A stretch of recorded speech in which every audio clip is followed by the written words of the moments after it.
in 314 for a shooting at Century Theaters. They're saying somebody's shooting in the auditorium. Roger, keep your fires west of the smoke. You're cleared hot. An officer hit. Send me the world.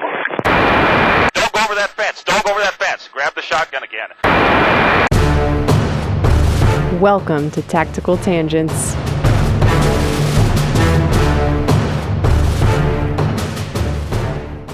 Welcome back to Tactical Tangents. This is Mike. This episode is brought to you by Loa Boots. Start your day off on the right foot with footwear that was designed for those who stand relentlessly in the face of adversity. I wear Loa every single day, for miles on canine searches and for hours on tactical operations in inclement weather. No matter what, Loa keeps me moving. Whether you run, hike, hunt, or fight, on the streets or out in the woods, Loa has the gear you need to help you conquer whatever challenges you face. Go check out their new line of trail running shoes at Loa Boots, L-O-W-A Boots.com, and get outside for some fresh air and daylight. Loa, for those who know where they're going and won't stop until they get there. And this is Jim. This episode is also brought to you by ManusX. We've talked a lot about the tactical fantasy on this podcast, and one of the quickest ways to break your tactical fantasies and actually improve your performance is by getting real feedback. One of the ways you can do that is with ManusX. You're not going to get better at shooting on your own. You need practice, data, and coaching. And you need to make the most of your ammo with good live and dry fire training. Manus is a family of training devices that tracks you while you train. It times and tracks everything you do in a drill and coaches you as you go. It is indispensable to taking your shooting to the next level. Go find them on manusx.com. So Jim and I have been talking about doing a whole dedicated episode on the militarization of the police. And this is something that's come up in, I don't know, probably a dozen or so of our conversations over the years at this point. And part of, I guess, the journey to get there, we want to go all the way back to 1966, where back in the day, to a good portion of where this discussion and kind of thing started. We did an episode a few years back on the LA riots, and that episode specifically, those LA riots were the ones related to the riots that occurred in the early 90s after the Rodney King beating. But something that we have not really talked about a whole lot is, other than maybe mentioning it, is that those were not the first LA riots. There was actually a set of riots, what we might call the OG LA riots, or better known as the Watts riots, that happened back in 1965. And we might get into that a little bit more in this upcoming episode that we're going to get into the militarization stuff. But those riots in particular are notable because they're a big precursor to some of all the chaos and the anarchy of that event is a big precursor of what led to LAPD, the Los Angeles Police Department's development of the nation's first SWAT team. And that happened back in like 67, 68, something like that. The Austin Clock Tower sniper shooting was one of the key events in that era that helped take that LAPD SWAT idea and nationalize it. So this became not just like an inner city kind of isolated thing where like the LA riots happened and then LA developed a SWAT team in response to that. And it was only an inner city problem with big race and class disparities and all of that. The Austin Clock Tower shooting took that idea and made other people in other departments realize, hey, this could happen actually anywhere, even in a college town or on a college campus.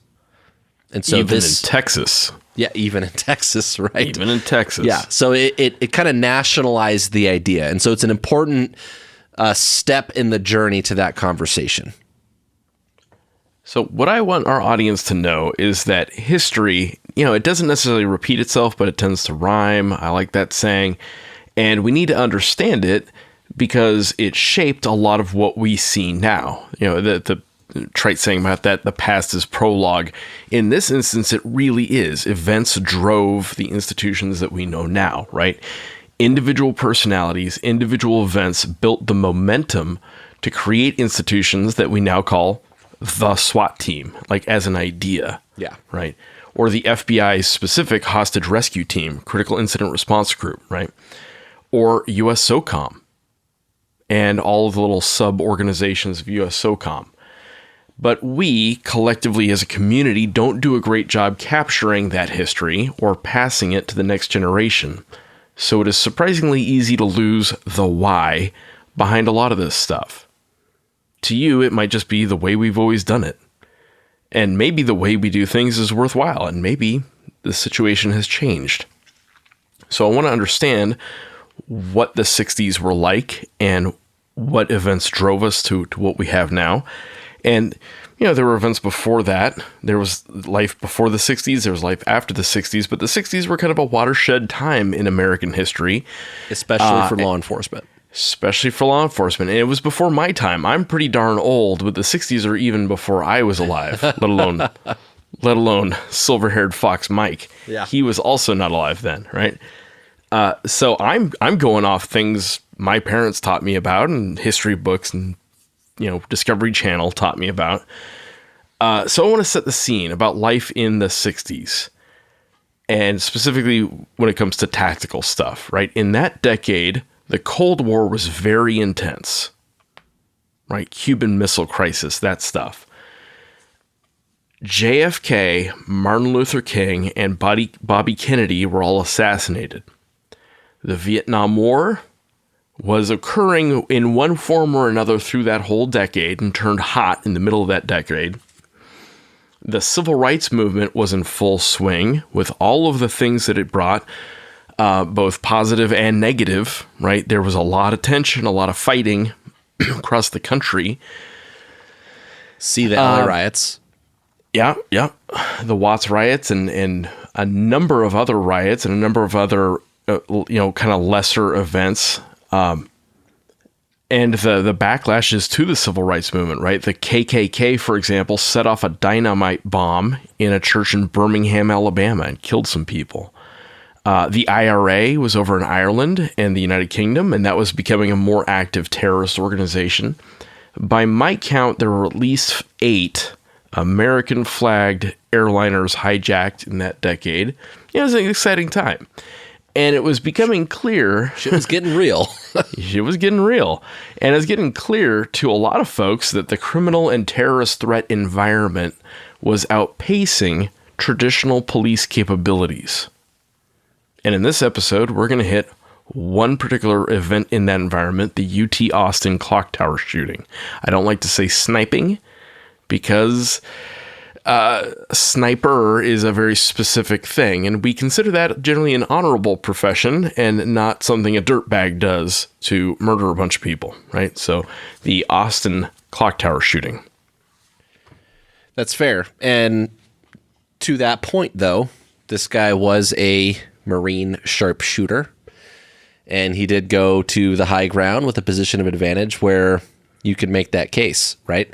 And that's part of the interesting things about this story. So on August 1st, 1966, a 25-year-old and former Marine named Charles Whitman dressed up in coveralls to look like he belonged and headed up the elevator of the University of Texas at Austin clock tower from the ground floor.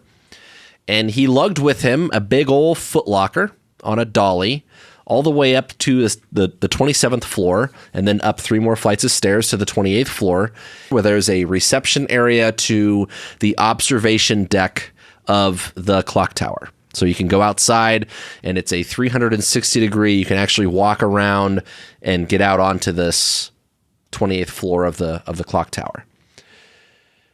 In that footlocker, he had a whole bunch of guns, something like 700 rounds of ammunition, as well as things like food and water and a radio and a bunch of supplies. Toilet paper. He brought toilet paper. Yeah, a bunch of supplies. Lighter fluid. That suggested that he was ready for a prolonged stay up at the tower. And this was the start of a 96-ish minute event where the quote-unquote sniper in the tower, as law enforcement reported at the time as it was coming out, he was referred to as the sniper in the tower, fired about 150 rounds, ultimately killing a total of 17 people and wounding 31 others before he was finally killed by Austin police officers. Among those killed, this is an interesting tangent, just a completely non-tactical storyline that I think is kind of an interesting. aside. Yeah. Worth diving into. Yeah, it's super interesting. I mentioned that he ultimately killed about 17 people and wounded 31 others. One of those deaths was a guy named David Gunby. And Gunby died, if you remember, the shooting happened in 1966. Gunby died in 2001, 35 years after the shooting, from injuries that he sustained, kinda. And the kinda is important. At the time of the event, Gunby was 23 years old, and he took a round into the torso that damaged his only functioning kidney. It wasn't until he went into surgery for this injury that it was learned only one of his kidneys worked. And as a result, he spent the rest of his life on dialysis.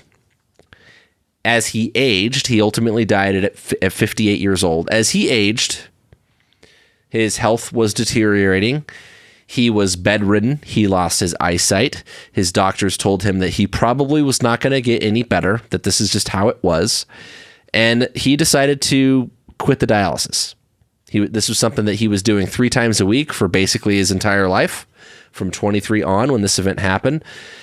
And it got to a point that it wasn't helping much. And so he decided to quit the dialysis. He died about 8 days later. The medical examiner, as a result of all of this, ruled his death a homicide because of the connection between his condition and the shooting that arguably caused it. And by arguably, like, from a criminal culpability standpoint, 100%, right? Like he was shot. The shooting created the conditions that got him ultimately deceased. So there's really no controversy over the medical examiner's ruling as a homicide, right? There's no like legal consequences or anything like that. The shooter's dead. And like Jim said, from a criminal culpability standpoint, if we were trying to hold the guy accountable, that would be one thing, but that's not the case here, right? I just think that it's interesting to consider, just on the reporting side of things. This guy gets killed, this guy gets shot, and 35 years later, he has a bunch of health issues that are arguably the result of the shooting, and suddenly, he makes some decisions, leads to his death, and it's still ruled a homicide. It's interesting, right? Now, I'm not trying to raise any conspiracy theories or anything like that. That's not my point. But I do think it's interesting when you look at things like COVID deaths and you see that people died of X, Y, or Z. Oh, and also at one point in their life, they also had a positive COVID test, and therefore they obviously died of COVID, right? Like the lines get a little blurry, and I just think that's interesting. Yeah, and we see this in many cases with things like VA claims. People in Vietnam who were exposed to Agent Orange, 40 years later are having weird cancers from that. Well, if they were 20 in Vietnam, 40 years later, they're 60. Yes, it very well likely is related back to the Agent Orange, but there's also maybe more to the story, right? Same with exposure to toxins on 9/11, right? The first responders at 9/11, we'll consider a first responder at 9/11 may have been 40, 50 years old at the time. 20 years later is now 60, 70 years old. Does that make their situation any less tragic or any less heroic? No, but it does affect things like the statistical analysis of what happened. And just kind of aside on that, 100% of the dogs who were first responders on 9/11 are now dead. Yeah. 27 years ago. Yeah, no, it didn't. Now, does that mean they weren't exposed to particulate matter that jacked up their lungs and messed up their lives? Yeah, yes, it did. But there might be, more things to consider when we do the statistical analysis and try to sort out the why behind some of the outcomes. Yeah, and related to that, one of the questions that actually came up, and this was in a news article, we'll put a link to it, was, does the city of Austin go back to like 1966 and change their homicide stats? Like, oh, +1 on the 1960s homicide or is that count. current gun crime stats in 2001? Yeah, or does that count as a 2001 murder? I mean, and this is the sort of thing, like, data like numbers like that affect grants getting awarded and all sorts of things, right? Like, those numbers matter, right? So I don't have any grand points to make here about all of that, other than I just think it's interesting, and I think it's important that we ask difficult questions and we think critically and we understand the nuance. And data is tricky, right? Data is tricky. And when you hear someone say the data doesn't lie, odds are good they're lying, right? Of course data lies. The data might not, but the people interpreting it sure as fuck lie. Yeah. Yeah. And so, like, understand the nuance in there. And to be clear, I do think that it's fair to say that Gun B was on dialysis and had medical problems that were a result of the shooting, and I don't have any big heartache with the ruling as a homicide. To be clear, I don't want to, like, take a dig at that, right? But the reason that I dug into that a little bit was to figure out, like, why exactly was a guy who is 58 years old and died in 2001, 35 years later, like, how was that called a homicide from an event that happened in the 60s? And it turns out this one's probably arguably pretty legit, right? Even if one could argue that it was his choice to stop dialysis. And I think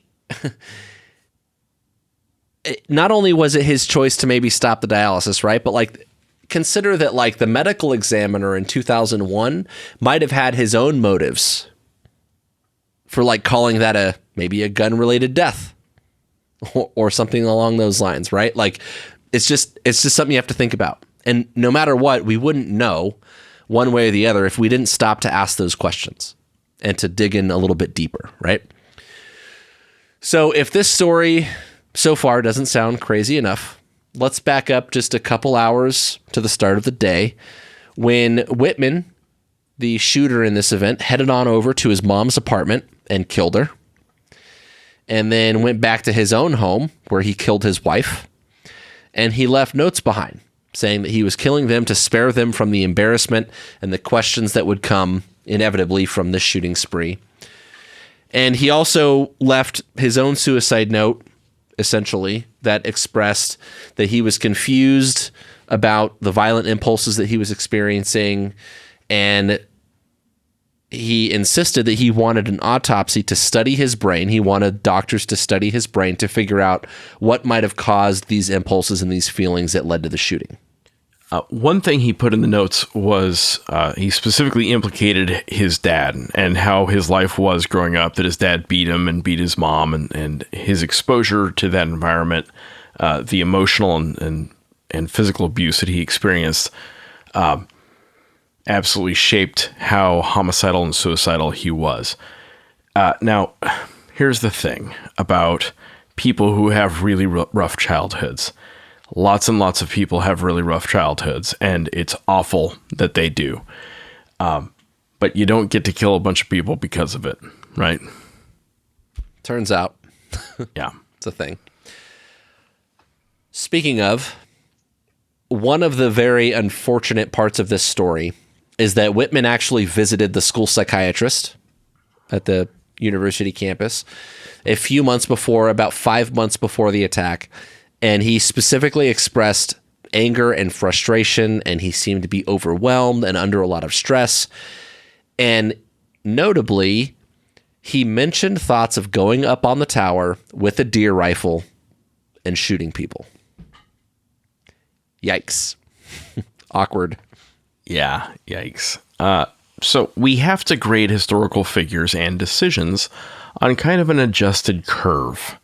We, in 2024, understand a lot more about mental health than we did in 1966. And we take threats a hell of a lot more seriously than we used to, partly because of events like this. Yes. Right? That's why. That's why we freak out when a kid, makes his Pop-Tart into the shape of a gun, is because gosh, there have been a lot of school shootings in the last 20 years, right? And like that experience is why we're so edgy about these things. One thing I want to key you in on is the level of specificity in his ideations. Now, at various times in your life, you may be faced with someone who's talking funny and talking about wanting to hurt themselves or others, and you might have to suss out real quickly, how serious are we talking? Are we talking like, hey, you should probably get yourself some counseling? Talk to somebody or are we talking about like, yeah, or are we talking 911 right gosh darn now? Like get the cops here right now, right? And as you're sussing out how seriously to take it, one of the things I want you to look for is how specific their planning is. Do they have a place, a time, a weapon in mind? That level of specificity should be a big red flag for you. And it may give you some insight into like how urgent the threat is. It's not perfect, but it's a thing I need you to look for. Yeah, I do think that counts for something. So after that appointment with the clinician, he did not go back for any follow-up appointments. There, as far as I can tell, there were no significant actions that were taken regarding those statements. And to Jim's point, there's a whole debate nowadays about what one should do about such statements, and specifically what the government should do, what healthcare workers should do, etc. But this was back in 1966, and to Jim's point, this is one of the things that shaped everything moving forward, right? You can imagine this story has come up over and over and over again in gun control debates and mental health argument, like healthcare stuff, all of that. This has come up a bunch. One of the things that I think is particularly kind of crazy about this and about his wishes expressed in his suicide note or his death note, whatever you want to call that, is that there was indeed an autopsy after his death, which is probably not as common back then as it is now. And they found a pecan-sized tumor. So the Googles tell me something like maybe a 1 inch by 1 inch tumor pressed up against his amygdala, which is a pretty important structure in your brain, turns out. It's the one that's, where all your emotions and your aggression and your fear come from. Kind of a big deal. And funny thing about that, we still don't know whether that tumor had anything at all to do with his behavior. We just don't know. Yeah. It might be impossible to know. I don't know that there is any way to really know. But imagine being the guy that goes into the psychiatrist's office and says, I'm having these crazy thoughts. And headaches. Well, and so, yeah, I'll come back to the headaches thing in a minute. But it's like, I'm having these crazy thoughts, and I think something's wrong with me. And the docs are like, okay, well, let's get you in some therapy, maybe put you on some medication. And if you were to play this out in 2024, what would it look like? What's the threshold? This is my question. And I don't know, right? I don't know. This is curiosity. At what point do we take that psych patient and send them in for a brain scan? And importantly, how much of a fight do patients and clinicians put up with the insurance companies to pay for coverage on that sort of thing? Like, again, imagine this guy who has nothing outwardly, like obviously physically wrong, just symptoms, things that he's complaining of, statements that he's made. He's telling you something's wrong. I'm having these thoughts. And the headaches thing, so that came up. He mentioned it in his letter. I don't know if he mentioned it to the doctors months prior. In the letter, he definitely said, I'm having these severe headaches, among all the other things. But I'm not sure if he mentioned it to the psychiatrist when he saw them. I think, at least in this day and age, if you were to complain of headaches, severe headaches and all these thoughts, that they'd probably send you for a brain scan. I would like to think that's true.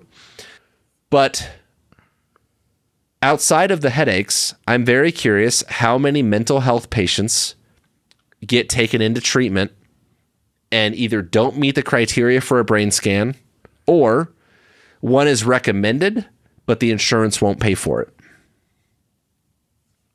Yeah. Just one interesting trivia thing. One of the things that he took up the tower with him was Excedrin. Like literally like headache medication. Yeah. So even now in 2024, that, you know, someone goes to the doc, says, "Hey, I feel bad. I'm super stressed out. I'm thinking about hurting myself for others." And maybe they do talk in detail. And more often than not, and I think it would surprise some of our listeners to know how often this happens, that person ends up just back out in society. They just go home after they tell their doc that. This is tricky stuff. We live in a free country. We don't get to lock you up just for acting a little crazy or a little disturbed. Like, we don't do that. And America, in fact, has a troubling history of doing that back in the day, and specifically tries not to. I've talked to my friends who work in the psychology fields. I've talked to friends who are judges about this. And these are real competing interests of what has to be true before we can lock you up, right?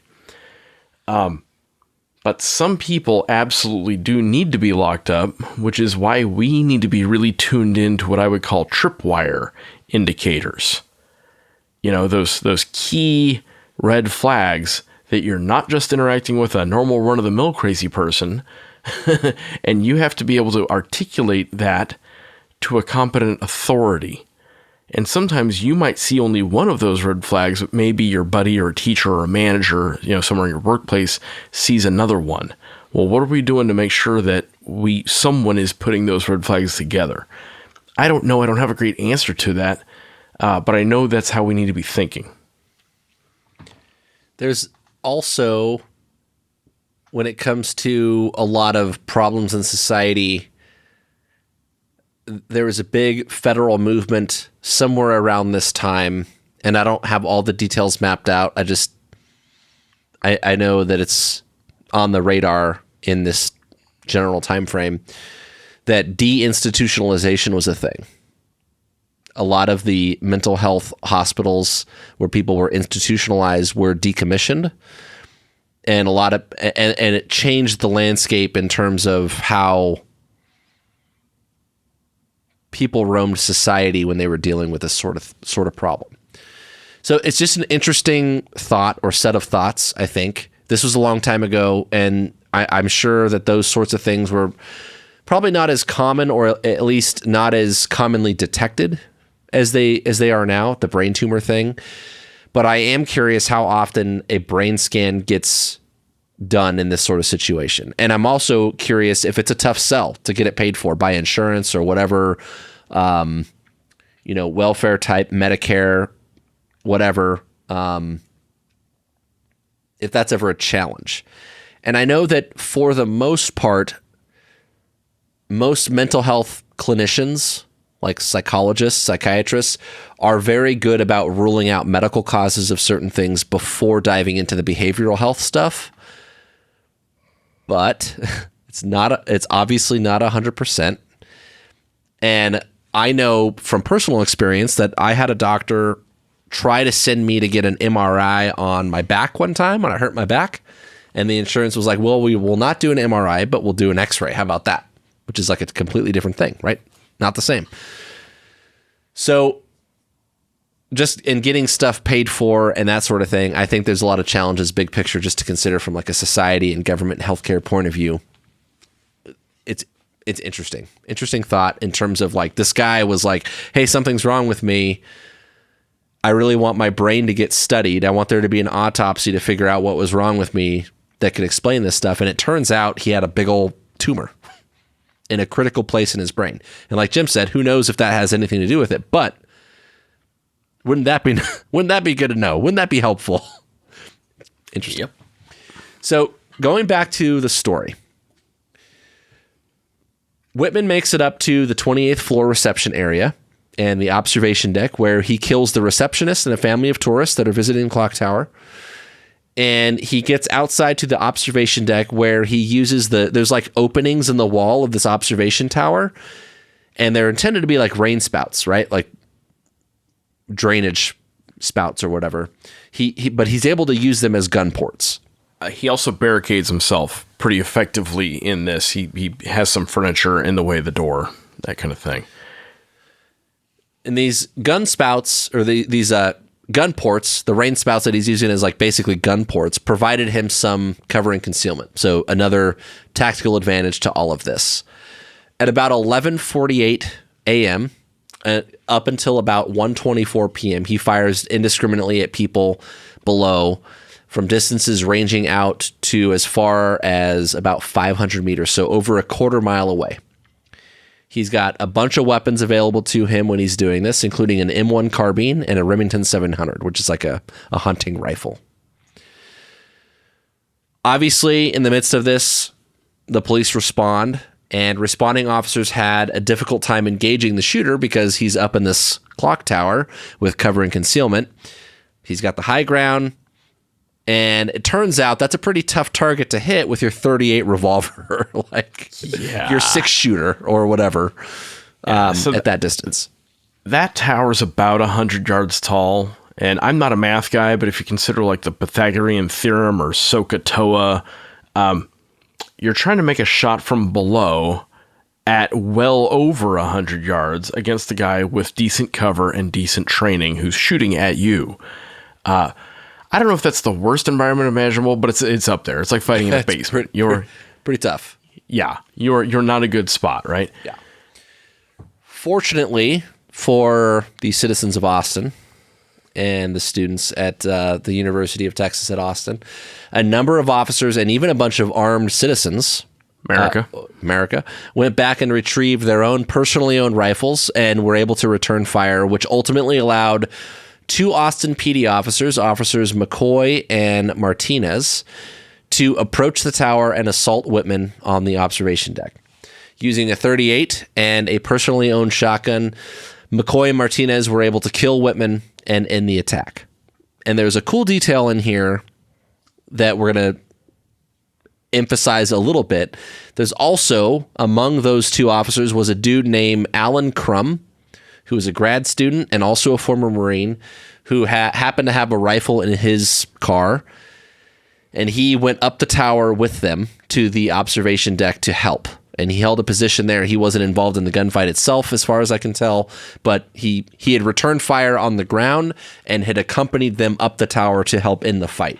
And I think this is another. I believe there was a vignette somewhere in here, and I think it was Crum that said this. It was like, well, if things are about to get serious, I guess you guys better deputize me. And the cops were like, consider yourself deputized. Yeah. Off we go. You got it, bud.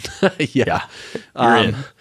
And I think this is just another cool example of a time that law enforcement and members of the public work together, and also of American culture, right?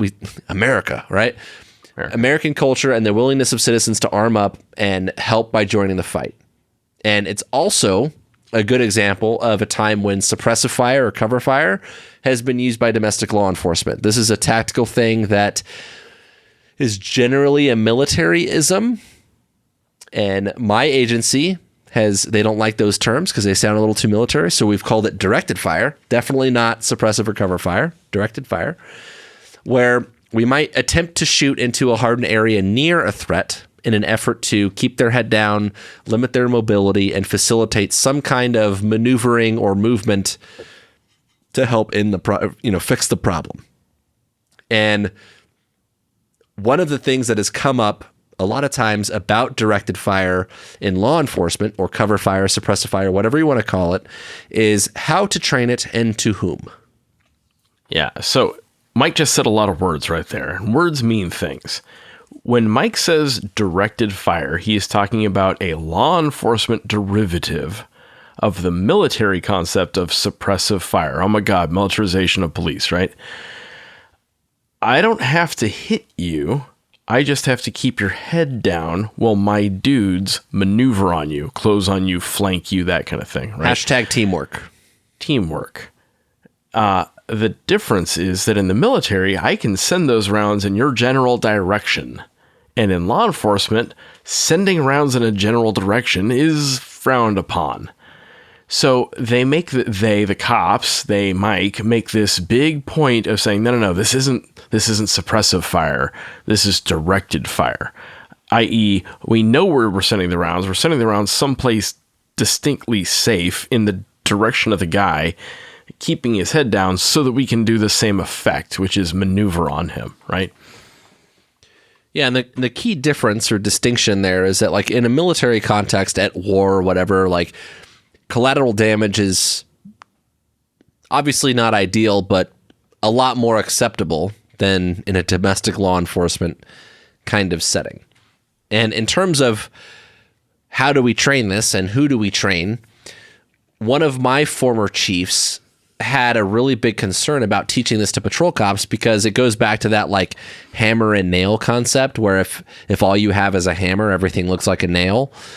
His concern, and I don't totally disagree with him, is that if we teach it to everybody, they're going to look for excuses to use it, right? Like, oh, we've got this new idea. And so, like, we can go out there and do the thing, even in circumstances that it's not totally necessary or warranted. The problem with that logic is that if we don't teach it, people are going to do it anyway, right? There's certain circumstances where people are going to kind of do it spontaneously, or like they're just going to like wing it. Now, I don't know how many agencies across the country these days are teaching it. I don't know how many people taught it back in the 60s, if Austin was taught about it back in the 60s, but I know that in conventional law enforcement today, the general feeling or practice is that every round you fire, you are accountable for. And therefore, you can only shoot at a known threat. And some of that doctrine or practice limits or arguably prohibits our ability to use cover or suppressive fire or directed fire in that sense. But this is a relevant topic as it relates to law enforcement training across the country. This is something that we probably have not spent enough time discussing. And the problem is, like I said, people are going to do it. Whether you train them to do it or not, if they're getting shot at, they're probably going to wing it and do what they have to do. Yeah, most people just call that missing. Fair. Right. But even if they know they're not hitting the guy, they're going to probably shoot in his direction, right? Especially in circumstances like this. Now, I know specifically that here in Arizona, this is starting to get pushed out in basic training curriculum. It's being discussed. But I do think that there's a lot of ground to cover, and we need to make up for lost time in terms of the training and implementation of this idea. So consider some ways that even if you haven't actually practiced it or gone out and done it, maybe there's some ways you can get some extra reps, maybe whiteboard, tabletop this a little bit, and figure out when and where and how to use it. I think that's important. Another important point of discussion here as it relates to tactics and a problem like this is the distinction between a near and a far ambush. Generally speaking, if you are getting attacked from a near position, something that you can effectively engage with is close enough that not only your weapons, but also your ability can manage, the best option is to assault to and through it, right? To fight through the ambush. On the other hand, if you're dealing with an attack that is coming from a distance away or from a position of tactical advantage, like, say, a guy in a clock tower with the high ground, cover and concealment, and better weapons, the best tactic is probably going to be break contact and find another way to attack it. In other words, rather than trying to just shoot back at the guy that has all the odds in his favor, maybe try to flank or maneuver on him as it happened in this case, which is to come up behind him up the tower. So when we start talking about flanking and maneuvering and ambushing, gosh, this sounds really military, doesn't it? And one of my experiences when I talk to people who are very critical of the militarization of police is they often don't understand the military, and they also don't understand police. So from a military perspective, if I have this problem set, it gets pretty simple, right? An ambush is a sudden surprise attack from concealment against a moving or mobile target. This counts. The kill zone is 360 degrees around that tower for about a 500-yard radius. The geometry is a little weird, but it is an ambush.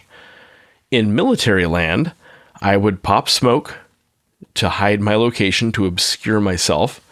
I would back off, and then I would drop that tower with a J-damn bomb. And then I would head back to my base for manicures and Taco Tuesday. Right? That's the military solution to this. I ain't assaulting it. That's stupid. That's how I lose dudes, right? So consider that, like, militarization of police, like this ain't that, right? But in law enforcement land, consider your options. How many law enforcement agencies roll around with smoke grenades? I think some do. Maybe the SWAT truck has it. We do in SWAT, but not patrol for sure. Yeah. The funny thing is, like, and we'll get into this as we go, but, you know, what's a SWAT problem? What's a patrol problem? Well, until the SWAT team gets there, guess whose problem it is? It's someone's problem. It's someone's problem. Okay. A ballistic shield is cool if you can get to it, if it's back in your patrol car and you're taking effective fire as you're walking around. It's cool for the one guy behind it. Yeah. Anyone else, though? So that's a problem. And we saw that at Uvalde, right? The cops saw themselves as pinned down in a hallway, and for lack of ballistic shields and for want of a nail, for all the other things, they didn't end up assaulting the room, right? Or they did, just really, really late. You can get behind cover and concealment, and in a situation like this, it's often going to be micro terrain, right? That's like get behind a curb, make yourself real small, get behind like a no parking sign. It gets pretty silly. Yeah. Okay. That's micro terrain, and just wait. It's pretty micro, that's for sure. Yeah. Wait for someone else to rescue you. If your plan is to retake some initiative and end this threat, then you're going to need some other options. One option is an aircraft, right? You beat high ground with higher high ground. Interestingly, Austin PD actually tried that. They borrowed a light plane and circled the tower and took some shots at them. But they couldn't get tight enough, and they couldn't get stable enough to actually hit him in those little openings, right? So it didn't work, but it was good thinking.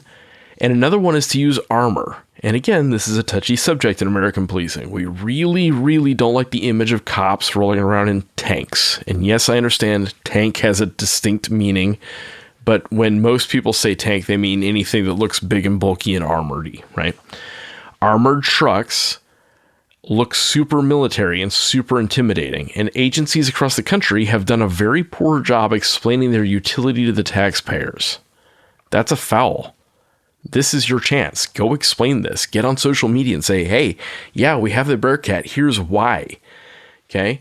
You want armor not for its offensive capability, but for its ability to stop bullets. Period. You want armor for its ability to stop bullets. If someone gives you a hard time about your Bearcat or your MRAP that you got, surplus, you just say, hey, we like it because it stops bullets. And if, God forbid, you're bleeding in the street while some maniac is shooting, the only thing that will get us to you to rescue you is this thing. So get on board. Okay? That kind of public engagement, public interaction is the best case you can make as far as I can tell. So make it, and make it preemptively. Make it before the thing shows up and, is in the 4th of July parade. And there was at least one armored car in this attack, but I think they were using it like as an ambulance. They were trying to get to wounded and pull them out. Valid use, but it might have been more useful, in the maneuver. There's also, I think, just to build on Jim's point a little bit, I've seen agencies overemphasize the use of armor as a quote-unquote rescue vehicle. And yes, we're going to rescue the shit out of you. Yes, it's rescue-ish, right? It can be offensive to the extent that we're going to go deal with this problem, right, on our terms. But having the defensive side of that is like it might be that a guy is wanted, and I'm going to go roll up into his house and be like, "Hey, dude, we're here to arrest you," right? Like it's offensive in a sense. However, understand that the idea is that it gives me somewhere safe to stand that helps make me less likely to have to shoot him. It also puts something, if he does start shooting at us, it gives us something to put between him and the public, other houses and people in the area, that again would make me more likely to shoot him to protect those people. But if we have the armor, then we can slow things down and kind of like problem solve a little bit more. So don't just get caught up in like, oh yeah, it's a rescue quote unquote vehicle. Like, see what we did there? No, and don't say it with a smirk. Right. Don't sell it like cheap. People catch on to that. Yeah. Another quick point that I want to hit for this sort of problem is a basic TCCC concept, specifically about care under fire. One of the first casualties in this shooting, after the receptionist and the family in the stairwell, was a pregnant woman down on the ground, and her boyfriend, who was with her, and as any good boyfriend would do, was trying to help her after she was shot, and he became the next casualty. Now, to be clear, I'm pretty sure that I would do the same thing if I'm walking next to my pregnant girlfriend or something, and she gets shot. I'm confident that I would help her in some way, right? I'm not faulting him at all. But it highlights an opportunity to talk about these TCCC principles, right? Care under fire. Medical treatment, when you are getting shot at, is not the first step, right? The first step is effective return fire to eliminate the threat and make the scene or the situation safe. Granted, that might not have been an option for him if he wasn't armed, etc., but that is the first step. And just to wrap your head around that kind of thing, right? It is closely paired with things like move off or away from the X, use cover and concealment. So if you're getting shot at, right, going to like tourniquets and pressure to the wounds and all of that is not the first thing. It's more about the threat itself. Related to that, if there are casualties out in the open, recognize that the best thing for them to do, other than obviously fight and continue to fight if they're able to do so, is to self-treat and self-evacuate.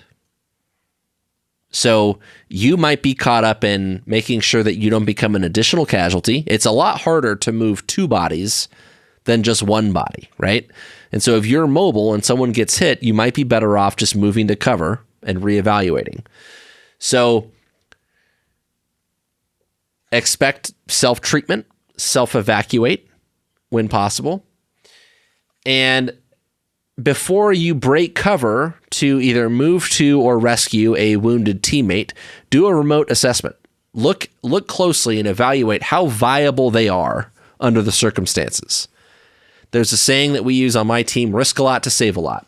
If you think that you can do it, you can get to them reasonably safe, then that's one thing. Like, I'm not saying don't try to go rescue the person and all of that.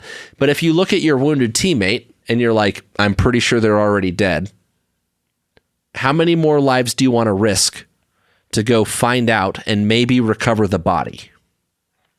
That's a difficult question. I'm not saying that I would make that correctly on any given day. But it's just something that you have to think about with like a sober set of eyes in a situation like this. And if you are going to make a rescue attempt, take a hot second and make sure that you have a plan and that you're minimizing your exposure and then you're not just winging it, right? Like, ideally, that plan is going to involve a coordinated effort with other people. And that's where things like directed fire, suppressive fire, cover fire, whatever, come in. Yeah. There are sayings in the military like dead bodies attract more dead bodies. I saw that in a movie once at least.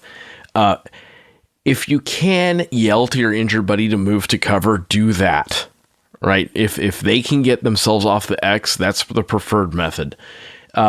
If you can coordinate to distract the shooter, otherwise keep his head down, suppress him, while you make your move, go for it. That might help your odds, but the best thing you can do is win the fight and make the scene safe.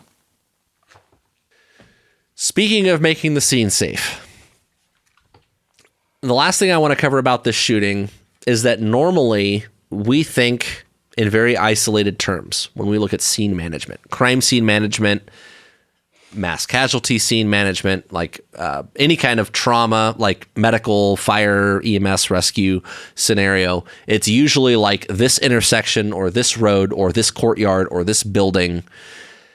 A dude in a clock tower shooting at people over a quarter mile away creates not just one scene, but a whole bunch of scenes. And making all of them safe becomes a lot more obscure because you got to assume that he can reach out and touch people, right? So just figuring out where it's coming from by itself, you might not know it's in the clock tower. It could be a rooftop. He could be mobile, right? He could be running around. So in the midst of that crisis, all the fog and friction that comes with it, it's going to be very difficult to figure out.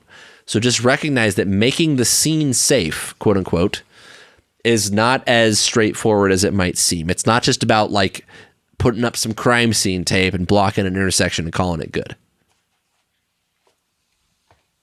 Yeah, on this topic, this attack, the UT Austin attack, is a classic example of why scene safe as a concept is such a big deal.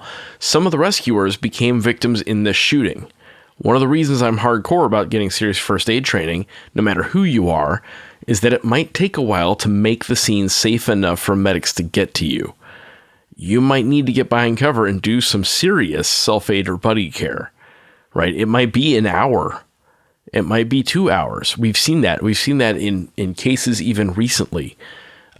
So when you get an opportunity for first aid training, you jump on it. Yeah, and usually when this kind of thing comes up, it's in the context of active killer stuff. And we'll go so far as to say like, hey, like watch out for secondary attacks and where you set up your like triage and staging areas. That's helpful. Yeah. I mean, rescuers should consider that sort of thing when they have these like low frequency, high severity types of attacks.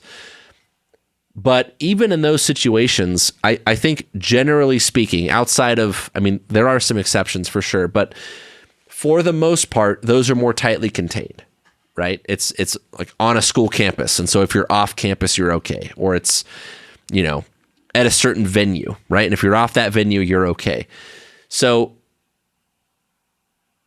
you have, I don't have a ton of wisdom to impart on this other than just to recognize that anytime you arrive at a scene and you can't account for exactly where those threats came from, you need to consider things like the high ground and what other areas might be accessible to a person carrying out this kind of attack and recognize that it's not necessarily over, right?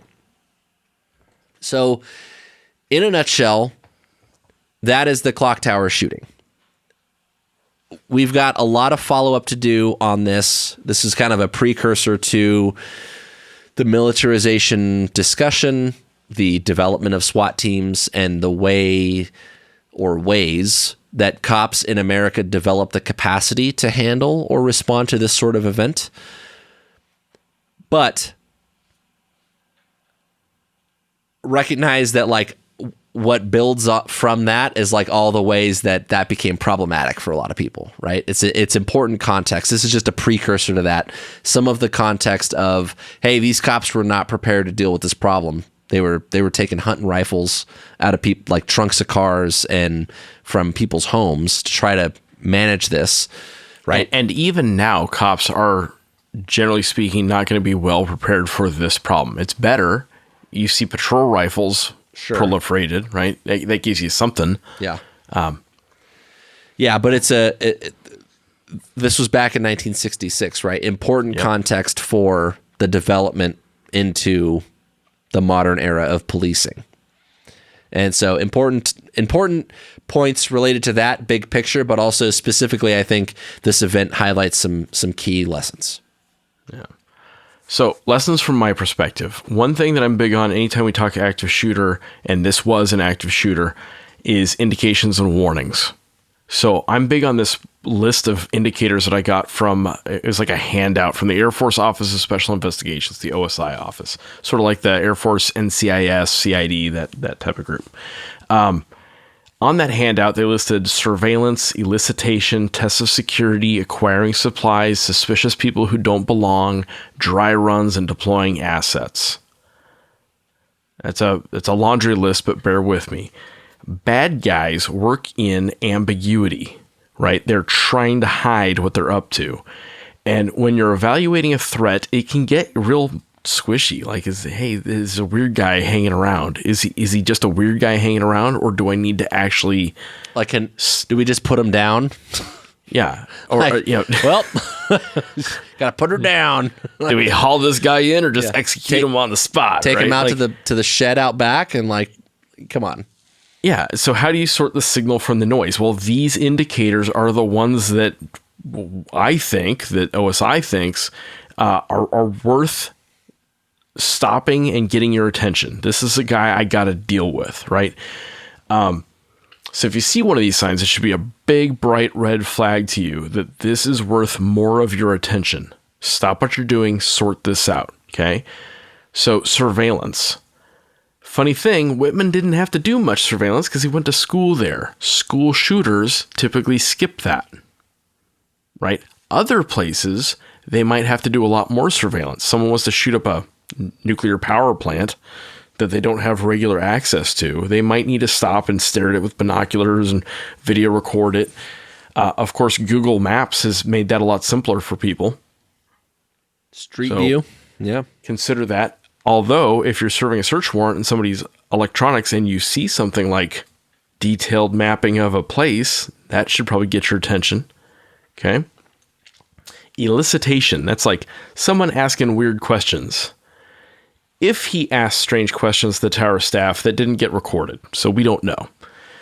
But consider what's an example. Like if he walks up, if somebody walks up to you, you work at a tower, and someone's like, "What kind of badge do you need to get in here?" That should probably stand out to you, right? Tests of security. Well, there wasn't a whole lot of security back in the day around this tower. There's a ton now. But he did provide bogus paperwork to a cop to justify parking closer to the tower. So not necessarily a test of security, but he did interact with security. Acquiring supplies. This was a big one. The day of the attack, he cashed a series of bad checks and bought most of his supplies for the attack that day at local stores. He bounced to a couple different ones and he said, I'm going hog hunting. And in the course bought a bunch of guns, a bunch of ammo, a bunch of magazines, cleaning kits, that kind of thing. Suspicious people who don't belong, finding that out of place person. So remember what he did for this? He wore maintenance coveralls. It's a running joke in a lot of security testing that as long as you have a clipboard, a vest, and a hard hat, people will let you basically anywhere, right? If you look like you belong, people will let you. Well, just confidence too, just wearing, just acting like you own it, right? Not seeming shady goes a long way for people. Yeah, and in society, we make a point of not seeing maintenance workers, of not noticing the janitor, right? Because of whatever you see yourself in position in society or whatever. However, if you work in law enforcement or you work in security, I need you to see the maintenance workers. Part of that is to figure out what normal looks like among them. Part of that is to notice when someone is pretending to be a maintenance worker or pretending to be a utility worker, that kind of thing. Next is a dry run. Probably wasn't a factor. I don't think he did a rehearsal at this site. I don't think he needed to. He might have gone up a couple of times, but if he did, that's not recorded. Deploying assets. This was the big one, and this is almost always the very last chance you have is the deploying of assets. He had his big Marine Corps footlocker on a furniture dolly full of guns and ammo. And a funny thing, it only supported his bullshit cover story, right? Because it looked like maintenance gear. I think he basically disguised it to look like research equipment or something like that. It probably had his name and initial on it. Yeah. It was probably his probably had an Eagle Globe and Anchor on it, but that's not, especially at the time, post-World War II, that probably wasn't all that, or post-Korean War, probably wasn't all that weird. So when someone shows up with big bulky bags or big bulky boxes, maybe be curious about that. Hey, what you got? And that's weird. That forces you to violate social norms of leaving people alone, letting them get about their business. But if your job is the security of that site, then your job is to know what people are up to and what kind of business they're up to. So you can see from those, the bad guys may only give you a couple of red flags. He didn't do all of those things. And they will specifically try to mask their identity and their intent. So you need to be savvy enough to notice the indicators that they do give you. Right? If someone hands you a red flag, you got to pay attention. If someone comes to you and says, hey, I'm planning to shoot up the school, stop what you're doing and get it sorted out. Right? Don't laugh that off. Don't let normalcy bias blind you to what's happening. Next lesson, I think terrain matters.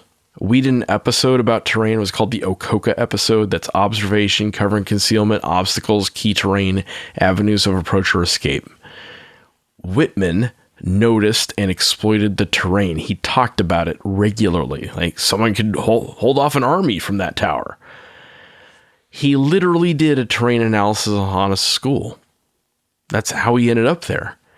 Now, if you are responsible for security at a site like a school or a military base, you damn sure need to do some terrain analysis. You need to know what the key terrain is, and you need to be the one who controls it. And that might sound over the top for someone who runs a high school or a college, but guess what? Those are the targets. So you need to get smart on that. If you find yourself in an initiative disadvantage, in a terrain disadvantage, in a firepower disadvantage, well, you got the rest of your life to regain the advantage. You can respond with overwhelming violence of action. You can try to hide, you can try to employ air power or armor, but you got to do something. Let me say that again. You got to do something, right? You take a deep breath, make a plan, talk to your buddy, go do the thing, okay? And kind of a last thought on this, Mike brings up pretty frequently, is this a patrol problem or is this a SWAT problem? And we've already talked about it a little bit. It's both, right? Or at least it is now that we have a thing called SWAT teams. For the first hour, give or take, it's a patrol problem. But this is a classic case where you might need more than patrol can deliver. And that's never a knock on patrol. This is an area where you need to employ special weapons and special tactics. If only there was like a team that brought to bear special weapons and also tactics. I see where you're going with that, Jim. You could call it a SWAT team. Yeah. Perhaps. Yes. I guess there's more to come on that. Yep. Turns out. I think that's all I got. Yeah. Good times.